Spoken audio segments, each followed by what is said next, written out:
Welcome back to Reliving Retro. This is Season 5, Episode 8.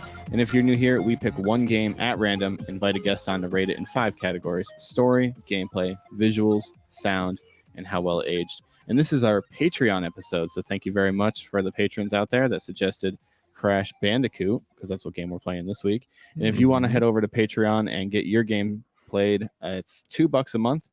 And like I said, you just head over to Patreon. Link is in the description below.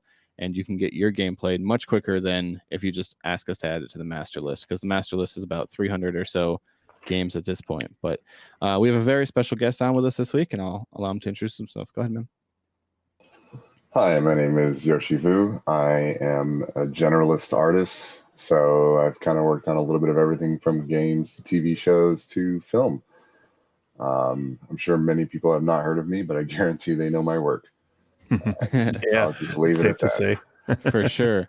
Yeah, check out his IMDb. I mean, he's worked on some of my favorite things, like Adventures in Game Chasing and the Angry Video Game Nerd movie. But of course, you might have heard of like The Mandalorian or something weird like that. I don't know.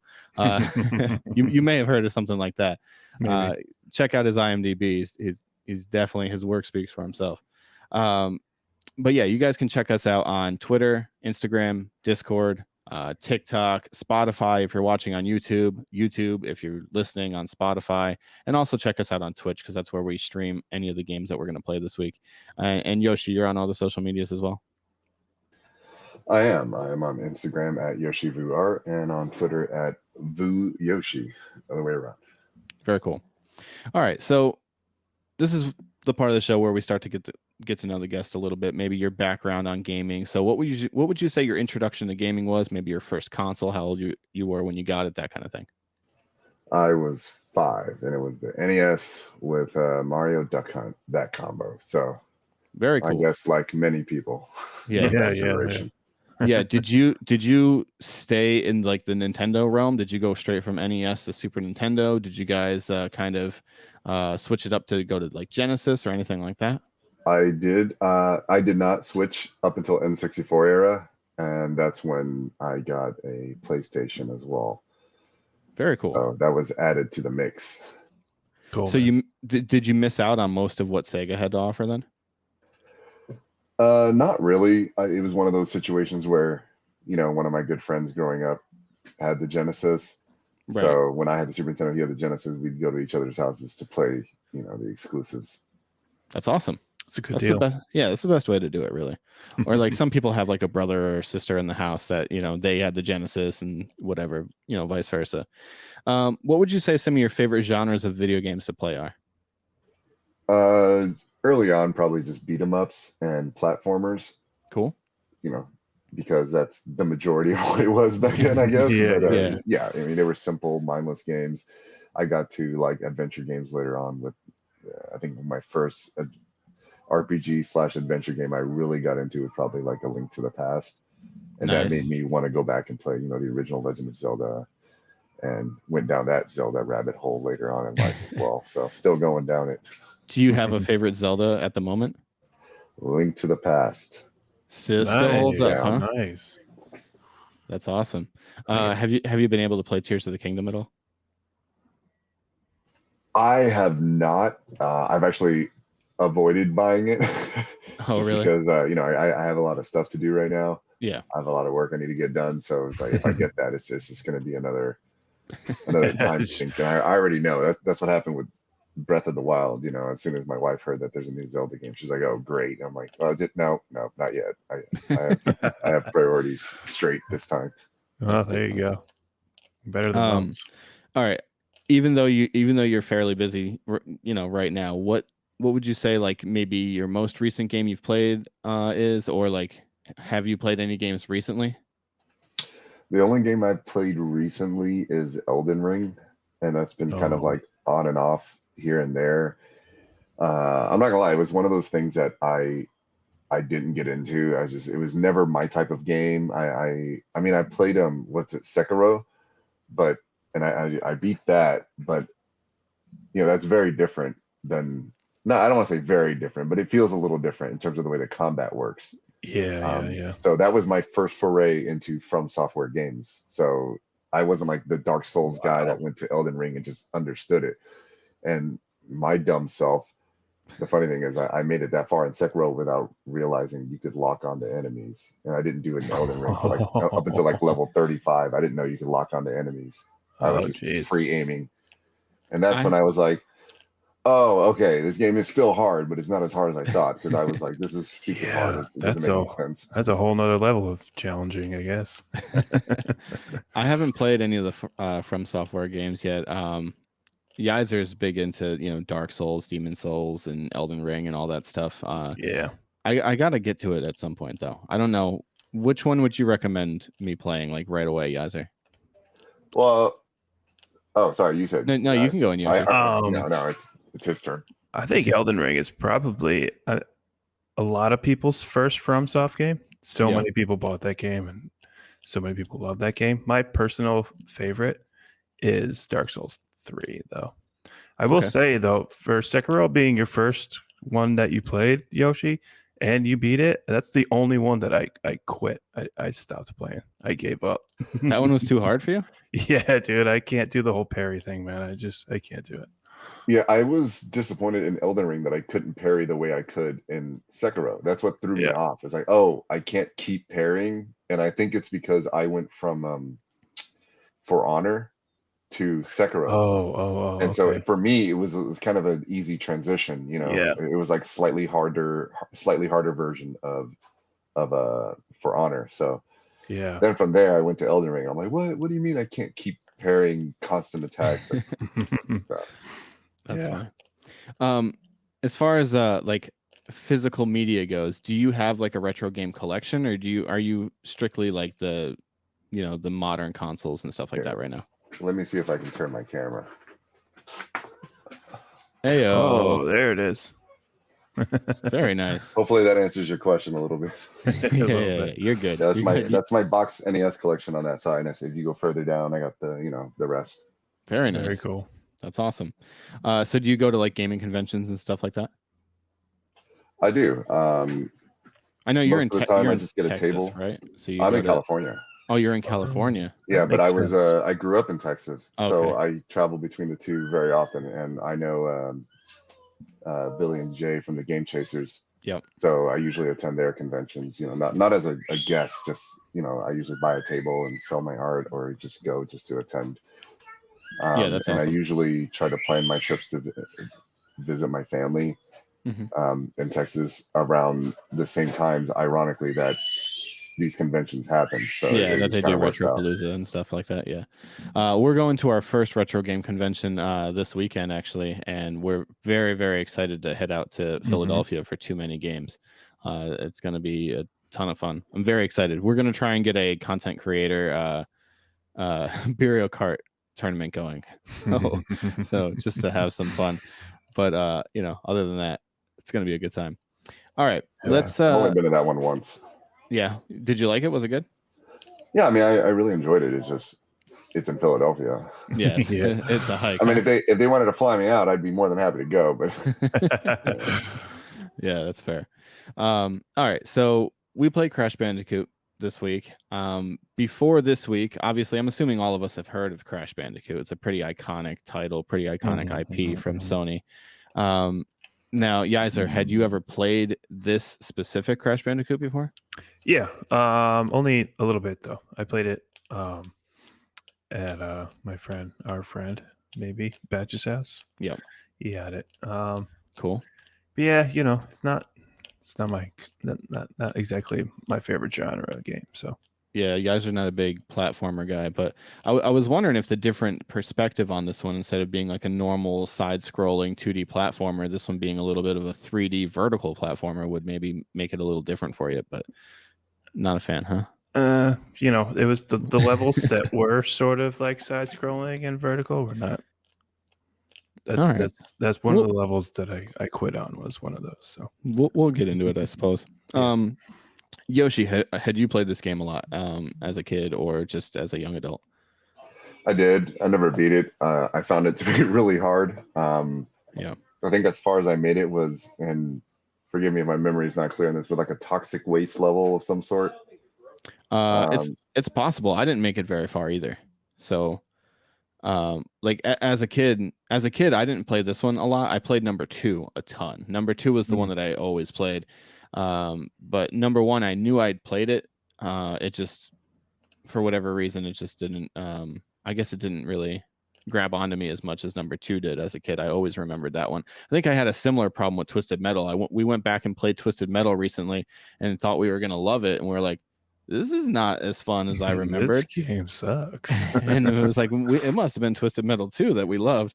But as far as like this week goes, I played it for about 3 hours, ended up beating Ripper Roo, which I think is like the second boss of like 5 bosses. So almost halfway through the game ish. I got just before that. It was like 1 level before Ripper Roo boss. Yeah, that boss was kind of annoying too. But I mean, I didn't we can get into that too. But Yoshi, did you get that far past Ripper Roo? I wouldn't be able to tell you by the name. He was like the blue kangaroo guy bouncing around. Is that after the or before the Indiana Jones style boulder level? After that. It's after that. Yeah. Because I think it vaguely rings a bell, but I don't want to like falsely claim that I reached the goal I didn't, you know. Yeah, I'm sure nobody's gonna come after you either way. You said you beat it. You never did.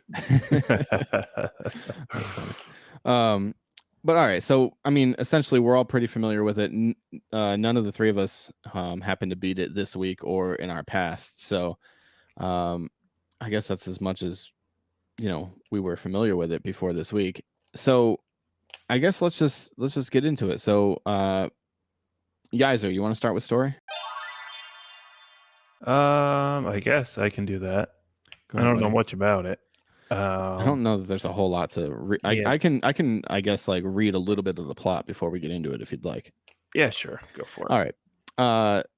So mad scientist Dr. Neocortex uses his Evolvo ray to genetically alter the local wildlife into anthropomorphic army of soldiers for the purpose of world domination. And essentially it's just Crash Bandicoot's it's just his job to stop him, essentially. There's a little bit more to it than that, but I mean you kind of get the gist. He's an evil mad genius, whatever. Yeah. And he turns everybody evil to take over the world. So I mean, it's a story, right? It is. It's it gives you that cutscene at the beginning of the game, but then I feel like the game has like the gameplay, playing through it all has like nothing to do with that at all. It's not like further explaining anything. It's just I don't know. It didn't. I don't know. I don't know. It didn't. You know. What'd you land on, buddy? I landed on. I gave it 2.5 because it had a story. Okay. It was a little intriguing, but I mean, give me some more cutscenes here and there.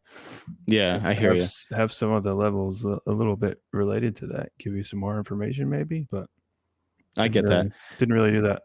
To piggyback off Yaiser here, I actually gave it a 2.5 also because I can't knock it too much because it had a story. A lot of games back then didn't really have a story. This one had a story, so I gave it a 2.5. The story isn't really improved upon much throughout the game, unless, of course, I'm only judging based off of like what I played, right? So maybe as you get further and further into the story, and like eventually when you beat it, obviously it'll have like an ending or whatever. But I don't know. You know what I mean? The amount that I played, it was just okay, next level. Okay, next level. You know what I mean? So there was no story after that opening cutscene. So yeah, I gave it a 2.5. Kind of just average for a game of that era, I think. What about you, Yoshi? I probably agree with your assessment. It's there, and you can say it has one, but at no point did I ever care about it or was reminded of what it was while I was playing it. You know, it was always like, get from point A to B, and that's it. Yeah, exactly. Basically. So you landed on 2.5 as well? Yeah, I actually landed on like about 3, but your 2.5 actually makes way more sense. Hey, if you want to put 3, we can put 3. No, I'm going to change it. Final answer, 2.5. 2.5, final answer. All right. So that's the story of Crash Bandicoot. It's not, we didn't have to go really in depth with it because they didn't really go in depth with it. So let's jump into gameplay here. Yoshi, you want to kick us off for gameplay? I say 7, just because the gameplay I thought was solid. It was simple, but these are out of 5, by the way. Oh, out of 5? Man, Yeah. I'm going out of 10. Wow, that's way off. Then I got No, to you're change my good. other So score down to like 1, right? If you I want guess to. But yeah. yeah, I would say probably, I guess, what is it equivalent, like a 3, 3.5. Yeah. 3.5, give or take. It's like, it's solid. It's not. I try to judge it based on what the goal was. It set out to do something, and it did that one thing really well without Mhm. trying to reinvent the wheel all too much. I think that's really fair. Yeah. What about you, Yaiser? I actually had a 3.5 too. I thought it controlled really well. Mhm. It didn't feel clunky at all. Especially like in the air, like platforming. If you're in the air, you had pretty decent control over your character. I probably could have went higher if I enjoyed platformers, but I don't. So that's gonna hinder my score a little bit. So Yeah, I get that. 3.5 is where I'm at. I landed a little bit higher than you guys. I landed at a 4, and it's because in the first like 4 or so levels, I felt like the game showed its versatility fairly quickly. The first level is like the traditional Crash Bandicoot level where Crash is running away from the camera, and it's like a vertical like platformer.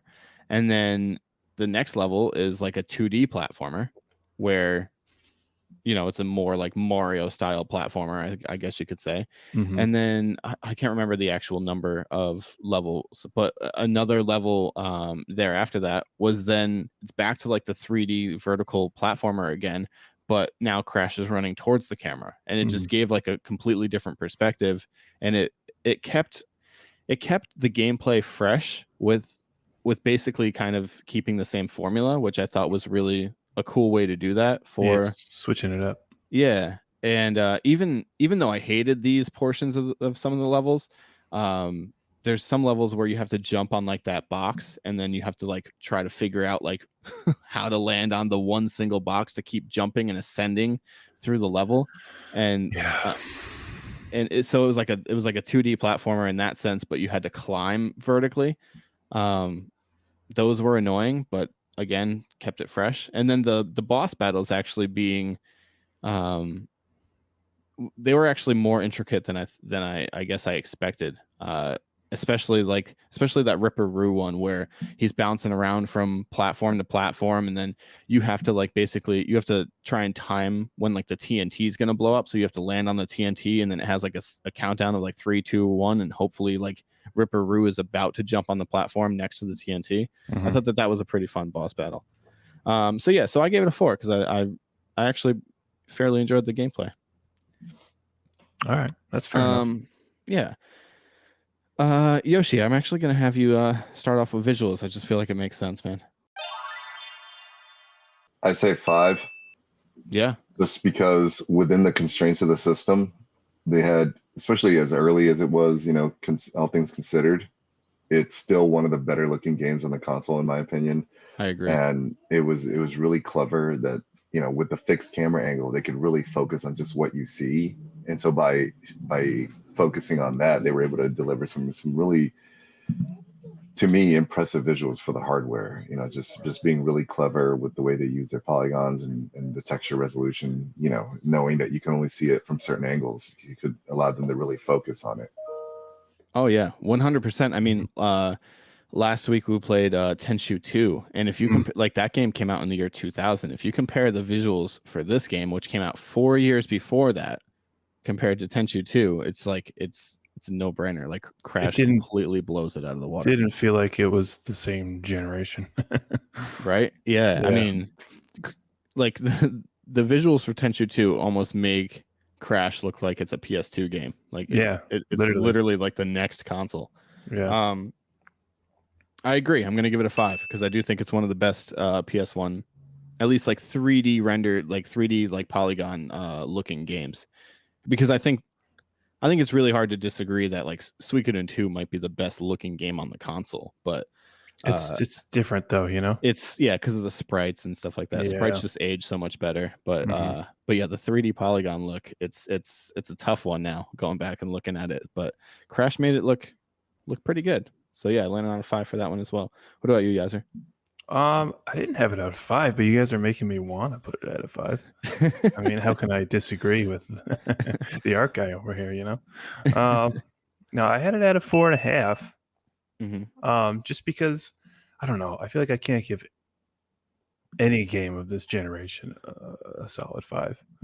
I get what you're saying. Yeah. You know what I mean? It's still Although you did give Suikoden 2 a 5 well. That's because because of the it's sprites. different. Yeah, I know. That game's fucking beautiful. I love it.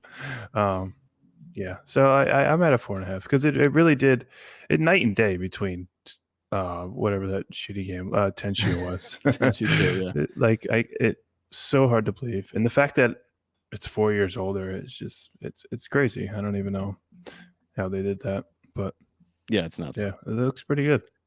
Yeah, visuals look great. All right, let's move over to sound. And I'll kick us off here for sound. The Crash Bandicoot music is so catchy. And I just feel like, I don't know what it is, like it fits the environment so well. Even to like Aku Aku, the little mask guy that follows you around, his like Ooga Booga or whatever he says. Yeah, dude, it's so catchy. Like when I was a kid, I always called him like Ooga Booga guy because I didn't know what his name was. But man, I just thought the music is so good. I couldn't give it a 5, but I did give it a 4.5 because I love the music. Sound effects are fantastic. There's nothing real bad about the sound in this game. What about you, Yaiser? I had it at a 3.5. I didn't find the music all that catchy. Like it fit pretty well. I'm mad It's at not you. that I didn't like it, but like I don't like. I just played it for probably almost 2 hours. I couldn't like sing this or like hum the jingle to you. You know what I mean? I have it stuck in my head right now. It didn't stick with me. But I mean, the sound effects, I think, and most of all, I think what bumped it up from a 3 for me is just the memory and I guess nostalgia of the after you get the guy out of the box. Yeah, that is a good sound. Yeah. What about you, Yoshi? I gave it a 4 just because I think it fits really well. All the music I thought was really good. What didn't bring it higher than a 4 to me was not having anything that sticks out to me that I could just hum like after turning the game off. I mean, there's different sound cues like you guys talked about, but as far as actual like music, there's nothing that like sticks out the way iconic tunes stick out in some games, like like Street Fighter or Mario or even Sonic. Sure, yeah. Where it's like, I got this stuck in my head. Right. Yeah, no, I definitely get that. There are a few tracks that do it for me. But yeah, I get for the most part, throughout the game, probably the music kind of gets lost because there's not much meaning to it after like the first couple levels or so. But yeah, I mean we're all right in the same ballpark there. 3.5, 4, and a 4.5. All right, let's round this thing out here. How well did this age? Yaiser, why don't you kick it off? I gave it the benefit of the doubt because it's not my style of game. I didn't have that much fun playing it, but while playing, it didn't feel old. It looked great for the generation that it came from. So I let it at a 4 for age. I thought it aged pretty well. Cool. Based mostly on the controls. It really controlled really smoothly compared to, I mean, just last week we played another PS1 game and that fucking game felt terrible to play. It was hard to play. You hate tank controls though. It's awful. But this game it was really smooth. It played really smooth. So just to piggyback off Yaiser here, because I have the same score. I ended up giving it a 4 as well. Yeah, I don't think it ages perfectly. I do think they do improve upon it with Crash Bandicoot 2, especially like the open world like hub, I guess you could say, like the level select screen, if you will. I like that so much better in the second one than in the first one, where you're basically just like running around an island. It can be kind of confusing. Like, I don't know how many more islands I have to run to because like you can't even see how many islands there are. It's kind of hard to understand, I guess, like how far along you are on that specific island and how many more, like I said, how many more islands do I have left? I don't know. I didn't really like that part of it. That I'm not really killing it for aged on that one, but the controls do feel fantastic. There are a couple points in my playthrough where I was just trying to jump, like it was one of those like vertical levels where you're running like away from the camera, and I was trying to jump to my left to like activate an arrow or something like that, and for some reason I must have missed that jump like 12 times, like not even exaggerating. I think I missed it like 12 times, and I'm just like, am I not lining this up right? I don't know what it is. I don't know. So I'm gonna, I guess, claim user error there. I'm not really sure what that was about. but yeah, I think this game ages it's so well. Like the fact that they were able to kind of just port it over to the Switch was really just a graphic update, right? And then, I mean, it doesn't look that much better on the Switch. Like it still looks really, really good on the PS1. So yeah, I'm definitely giving it a 4. What about you, Yoshi?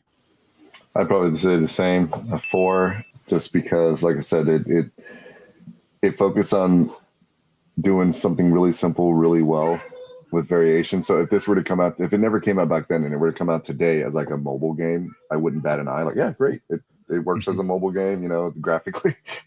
That's where I put it right about by today's standards. But I don't know, we got mobile games that actually look better than that now. They're playing Fortnite on phones now, I think, right? Yeah. Diablo Immortal looks pretty good too.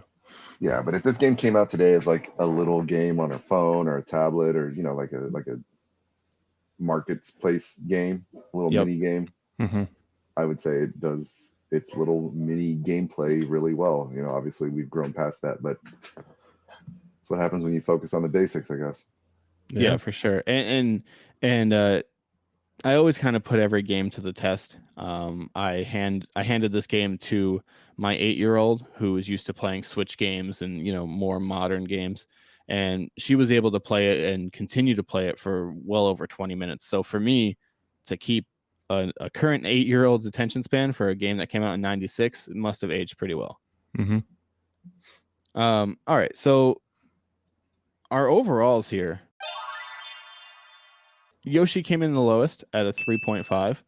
Yaiser came in at a 3.6, and I came in at a 4.0. Whoa.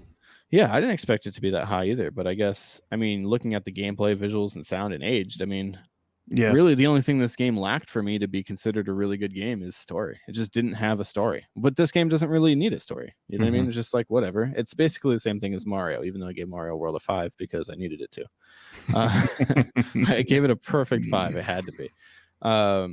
It's just my favorite game of all time, so I had to be a little biased there.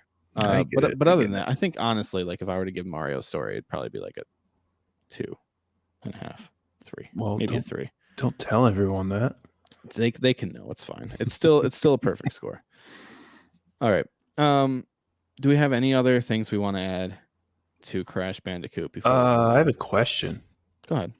What kind of animal is Crash Bandicoot? He's a bandicoot. It's not an animal, though.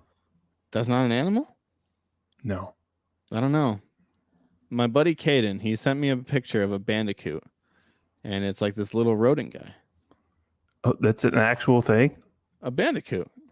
I ain't never heard of no bandicoots before, man. We gotta. Yeah, we'll put it up on the screen here. It's a bandicoot. That's what it looks like. Where is it? Right there. That little guy. Wow. Okay. Well, it doesn't look anything like Crash Bandicoot unless you give him some pants or something. Well, it looks like Crash Bandicoot about as much as a hedgehog looks like Sonic, right? That's very fair. Very fair. Yeah. I guess that one's a little bit closer. Wow, that thing is weird looking, huh? A marsupial, right? Yeah, it's a rat and a rabbit. Yeah, it's a marsupial. You see, Yoshi's got it. He understands. Dang. When I was a kid, I had no idea what a bandicoot was, though. I just assumed he was stealing things because a bandit was the only thing I knew. I wonder if they designed like the Crash character, and because cartoon characters are so generic, they just went through a list of animals to pick a funny sounding name. Like Bandicoot, that's a funny name. He's a bandicoot. Probably. This is probably early days Sony too, where they're trying to nail down like who their main IP is. You know what I mean? Where like Sega had Sonic and Nintendo had Mario or whatever. So they're probably just trying to figure out who their leading guy was going to be. Like I think if they would have called them like Squirrel, Fox, Dog, they would be exactly the same. Yeah, probably. It probably would have looked the same and everything. Right. All right. So this is the part of the show where we randomly select what game we're playing next week, and we have our guest guess what game it is based off of some very vague clues. Don't feel any pressure here, Yoshi. Most people get it wrong because the clues aren't very good, to be honest with you. So, so I'm gonna hit the randomizer here, and then we can get to guessing. You guys ready? Mm-hmm. Let's do it.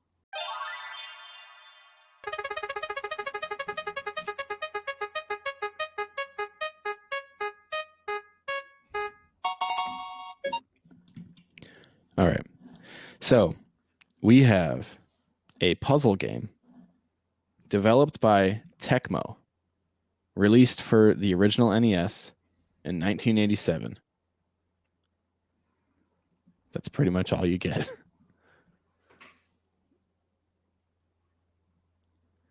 Is it Solomon's Key? It is. Nice. Oh, damn. Very good. I'm always so happy when the guest gets it right. You know what I mean? Because like that's tough. It, like never. I watch a lot of AVGN. Yeah. Makes sense. Nice. Makes sense. Yeah. Have you ever played Solomon's Key, Yoshi? I have. Nice. Long time ago. What did you think of it? Is it good? I've never played it before. It was one of those games I rented at the video store, and that's what I was stuck with for the weekend. So, you know, I had to so like you it. played it, yeah. Had to like it. Nice.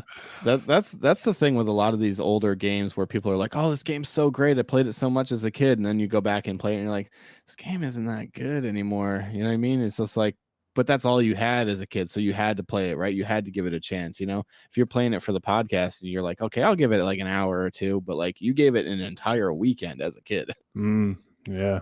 Yeah, it was that or no game, you know? Yeah, exactly. Now we can just say, fuck it. I'm going to fucking play Diablo 2. And this game, Diablo 4, this game sucks. Yeah, exactly. All right, Yoshi. So this is another part of the show here where I like to get a retro recommendation. So if you have anything that you would like for us to add to our list, anything that is that we consider retro is pre HD, so technically I guess before like the PS3, Xbox 360 and Wii, even though the Wii couldn't go HD, but whatever, it's that same generation. So anything before that generation, if you have any like favorite games that you know would like to add to our list. I don't know if you've covered it, but Captain Skyhawk NES. Oh, we have not. We have not. I will throw that on the list right now. Captain Skyhawk. That was what kind of game is that? It's a shoot 'em up overhead jet game, kind of. Oh, but it's nice. It was the first game I remember being extremely proud that I beat and wanting to call my friends over to show them that I beat it. But you know, no save game, so you just got to do it again. Right. Yeah, that's awesome. I think the only shoot 'em up we've played so far on the show is Space Megaforce for the Super Nintendo. I think that's the only one we've played so far, which is really, really good. So I'd be excited to try some more shmups because they're pretty fun. All right, so I guess that's about it. Yoshi, do you want to tell these guys where they can find you one last time before we go? Yeah, you can find me on Twitter at Vu Yoshi or on Instagram at Yoshi Vu Art, or you can just search for me on IMDb, Yoshi Vu. Yeah, and do you have any upcoming projects you'd like to let us know about? Season 2 of Invincible on Amazon Prime is coming the end of this year. Very cool. Very, very cool. All right, so you can find us on Twitter, TikTok, Instagram, YouTube if you're listening on Spotify if you're watching on YouTube. Check us out on Twitch as well. And check us out next week when we play Solomon's Key with Aaron from Super Pod Saga. Oh, shit. Yeah. So until next week, guys, take care. Peace.